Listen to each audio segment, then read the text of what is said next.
I'm Paul Aldridge.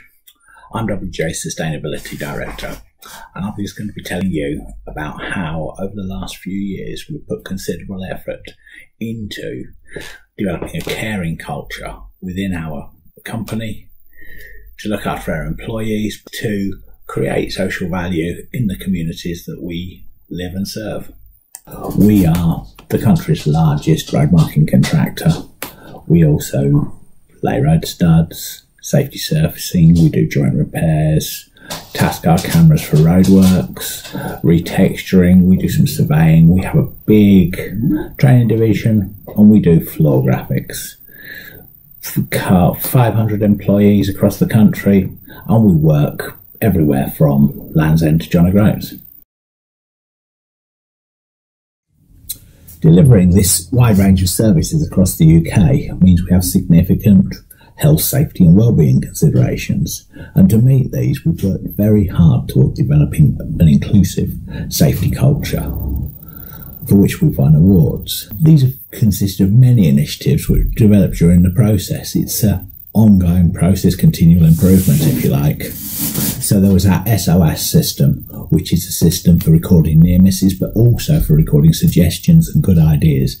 It empowers our employees to share ideas, new ideas on issues, potential improvements. Having a clear process where we can pick up ideas and work on them to increase the safety of our team. We established a training academy.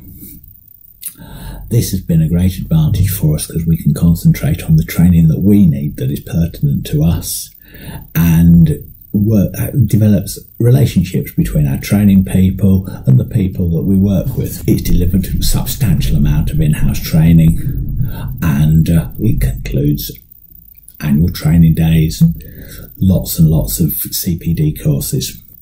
We've also made vast improvements to our PPE, once again from suggestions for our employees, just looking at developments of how we can improve it all the time. We've developed new vehicles, with new safety vehicles, which are continually improved.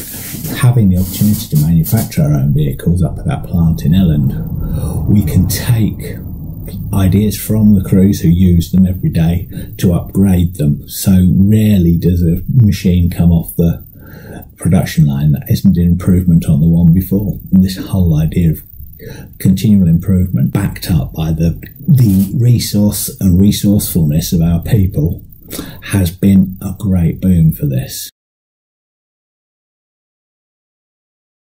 Through communication with our people and other stakeholders that we work with, we've improved the business, and we've set up lots of initiatives that began to generate ideas how we can support our employees and our communities. Some of the ideas have been our induction course, our mental health strategy, our recruitment strategy, trying to focus on fairness, inclusion and respect, and Thinking Community, a scheme that we've set up to help communities in which we work and to develop these. But it's all been in partnership with everybody who works within the organisation.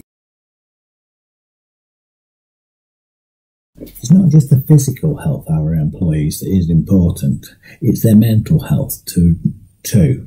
So we've developed a network of mental health first aiders across the company. We've got 28, I believe, at the moment.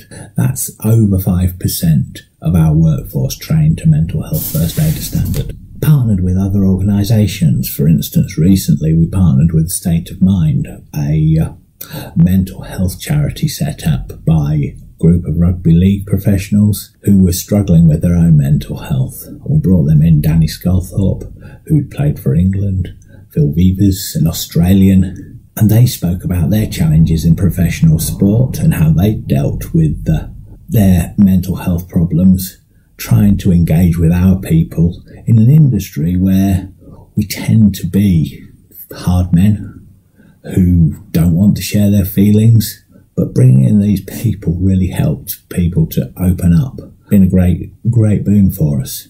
Once again, several years ago we worked with the eminent psychologist Professor Damien Hughes from Manchester Met University. He's worked with a lot of award-winning organisations, teaching people about the way their mind works and how, by trying to control the way that you think, It's much better for your safety, but for your well-being as well. We do all the normal things as well.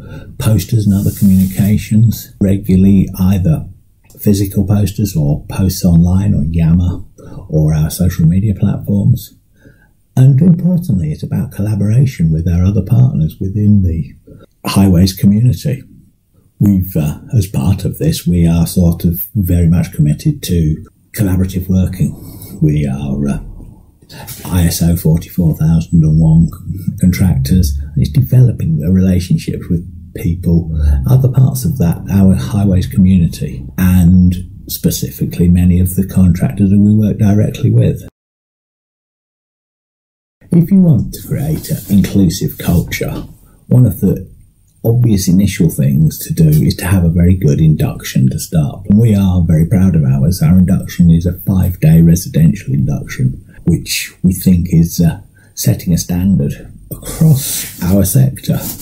And it consists of practical sessions, so teaching people how to use the materials that we use in a safe, controlled area where we can look after their safety to start with and show them the basic techniques that they'll require as they move out onto the road with the various crews that we employed. We talk about our policies and procedures like everybody does in this type of course, but we try and make them realistic and understand what we're talking about. For instance, our whole attitude to fairness, inclusion and respect. It's so important that we've communicated to people right at their start of the journey with WJ, so that we're setting the standards that we expect from them, the way we expect them to work with people, include them, treat them fairly, respect those that they work for. It's not difficult, but by doing that on the first day of our induction, we set out our stall as to how people should work when they're working for us. And develop this caring culture. People shouldn't be ashamed to care for themselves and care for one another. That's how we improve as a company. And it takes this idea of think exceptional and brings it in from the start, hopefully throughout their entire career with WJ. Thinking about fairness, inclusion and respect in recruitment ensures that we get the people that we want to work for us from a diverse range of backgrounds, from people who are going to go through a road marking apprenticeship to many graduates. We've had a very successful partnership with Keele University, taking on graduates, and 2 years ago we won the Cultivating Talent Award with Keele for our work with graduates from the university. But we also work with other organisations, so we work with people who are finding employment for ex-servicemen. We've had a number of successful people join us from a services background, and at a different end of the scale, working with ex-offenders. All different things that we can do which give people an opportunity to carry on a new career, having come from whatever background they come from. We're looking for people who will take the company forwards, and we can give them the training that they need to do that and develop new careers. Even working with local schools, explaining to them what it's like to work in industry, cultivating the idea that highways is a great place for people to learn and work. Our Thinking Community initiative is one of our most important initiatives that we've launched over the years. The idea of it is it helps our people support the communities that they work in, but also working with other people within the industry to support the wider communities in which we serve as a company right away across the country. It was developed at the suggestion of our people. When we've carried out surveys, one of the things that they wanted us to do was get more involved in community work. And it gives the opportunity for them to nominate causes that they'd like to support and use WJ resources to help them. This has only been launched for a short time now, but we've already interacted with over 21,000 people and created over £600,000 worth of social value. And the scheme has enabled us to connect with those communities across the country and continue to do so. It's what our people wanted, it's what we wanted, and it's what we should be doing as a responsible organisation to put something back to the communities that we serve. There's been some great individual efforts within our Thinking Community project. For example, there's one of our people ran a marathon pushing a young person who had cerebral palsy around to complete the course together. It was a fantastic achievement. It raised several £1,000s for charity, and it sort of gave him put something back. We've done lots of schemes around school playgrounds, school playground markings. We've done tree planting schemes, a lot of careers days. We sponsor a lot of sports teams, collections for food banks, delivering for food banks. Other work with schools. We've been into schools and done science lessons based on taking our people, our industrial chemists, and putting them in a classroom and just explaining how simple things like the products that we do are made, giving people real insight into how industry works.